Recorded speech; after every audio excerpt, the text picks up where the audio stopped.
प्यारे बच्चों, अस्सलामु अलैकुम वरहमतुल्लाहि वबरकातुहू। ब्रिज कोर्स का 33वां दिन।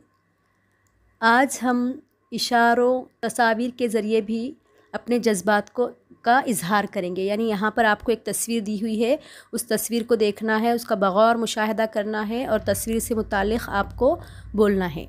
तो आप लोग जब तक तस्वीर को देखिए और गौर कीजिए कि इसमें आपको क्या क्या नज़र आ रहा है। इसका बगौर मुशाहिदा कीजिए। आओ मश्क करें में हम उसके ताल्लुक़ से फिर लिखेंगे।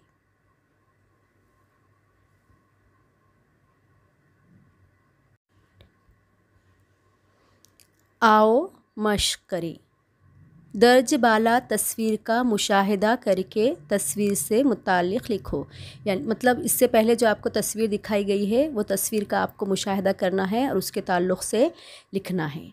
तो वो जो तस्वीर थी दर्ज बाला मंज़र, वो एक ट्रेन के एक डिब्बे का है। रेलवे स्टेशन पर ट्रेन के आते ही मुसाफिर उसमें सवार होने की जल्दी करते हुए नज़र आ रहे हैं।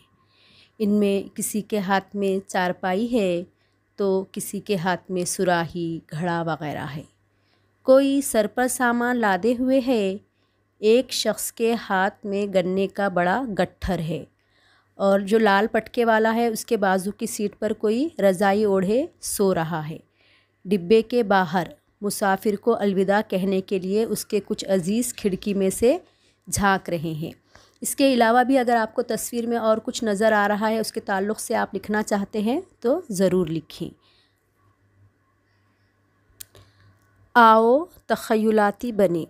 अपने उस्ताद या वालिदैन की मदद से दरसी किताब, रिसाले, अखबार या मैगज़ीन में दिए गए किसी मवाद पर तस्वीर बनाओ।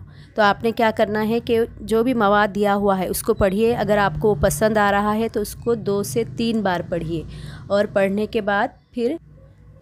के बाद है तो गौर कीजिए कि तस्वीर किस तरह से बन सकती है। उसके लिए जहन में पहले खाका तैयार करिए, फिर रफ़ कागज़ पर उसको बनाइए और फिर बाद में उसको आखिरी शक्ल इसमें दीजिए ब्रिज कोर्स के 33वें दिन। ठीक है।